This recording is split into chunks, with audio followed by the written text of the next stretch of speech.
In this video, we show how solving the system of constraints allows us to solve linear programming problems immediately. In addition, we can obtain the sets of all solutions, while most software applications provide only one optimal solution. To explain how to proceed, we show one example with three different objective functions, which are the following. We maximize c equal to x1 plus x2 plus x3, we maximize c equal to x1 plus x2, and we maximize x1, but with the same constraints, which are the constraints that you have there. There are 7 constraints because the first 3 lines show double constraints. If we represent those constraints graphically, we get the polytope that you have below in yellow color. That is a cube from which we have removed one portion which provides a triangular section. Then the set of solutions x1, x2, x3 which satisfy those constraints is that polytope, the one you have there, which is generated by 10 vectors, the vertices of the polytope.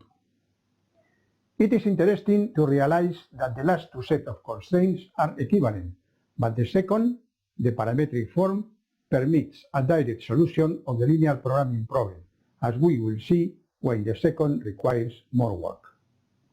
So, first we try to write the constraints in the parametric form.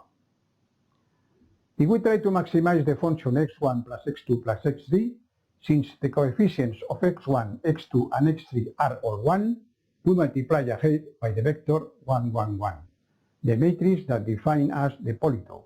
And if we operate, we get a polytope of real numbers, which is the one you have on the right, which is defined by a row matrix, which appears with a lambda subindex to indicate that we have a polytope, that is, the linear convex combinations of the elements in the row matrix. Then we need to distribute one unit among the 10 lambdas, but of course, if you want to maximize, what you need to do, as there are some maximum values which are 5, is to distribute only among those with a 5 the value 1, because if we distribute the lambda otherwise, we will get a smaller value for the objective function. Then it is interesting to see that we can choose between the last 5, the penultimate 5, and the antepenultimate 5 as we like. Then, since the last 3 5s correspond to the last 3 columns of the previous matrix, those 3 columns are extracted and written in the matrix below. Then the vector x1, x2, x3 is equal to the matrix with columns 2 to 1, 2, 1, 2, and 1 to 2, which are the ones that we have taken from above, and they appear lambdas because this polytope is the set of all feasible solutions of our problem, that is, the set of all solutions that maximize the function x1 plus x2 plus x3. Is the polytope generated by those 3 vectors, which is represented in blue color, and is the region in which the function is maximized. So, we not only get a solution, but we have all the solutions as we have indicated before. This is the most important difference between applying a software package, which gives us only one of the solutions, with this solution.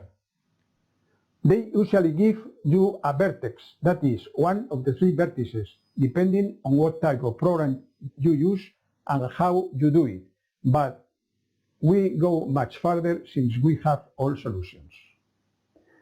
In the case of the second problem, in which we maximize x1 plus x2, we have that the coefficient of x1 is 1, that of x2 is 1, and that of x3 is 0, because it does not show up. Therefore, we multiply by the vector 1, 1, 0 the set of previous solutions, which was the polytope, and after operating we get that row matrix that appears there. Since we are maximizing and the maximum value is 4, there are 2 of them, we have to extract the columns corresponding to the 5th and the 8th 4. Then the 5th and the 8th columns are taken from the matrix above, and we write them down there, finding that the optimal solution of this problem is given by the polytope that we have represented there graphically. In problem 3, what we do is to maximize the function x1, and therefore the coefficient of x1 is 1, but the coefficients of x2 and x3 are zeros. We multiply by the vector 1, 0, 0, the same matrix, and we get what you see there. If we want to maximize, we have to choose the maximum values, which are the ones that take value 2, which are nothing less than 5 deuces. Finding where they are located, we take out the corresponding columns from the previous matrix, and we get the polytope of the set of all possible solutions of this problem. We have seen, therefore, that the fact of having knowledge of the set of all solutions greatly facilitates the resolution of a linear programming problem. This evidently can be applied only to not very large problems, since if they are very large, it is practically impossible to obtain all the solutions.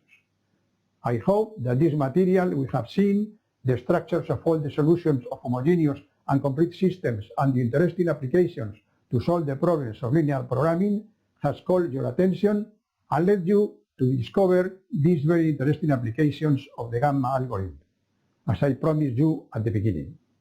Finally, I invite you to continue learning on application in the next video.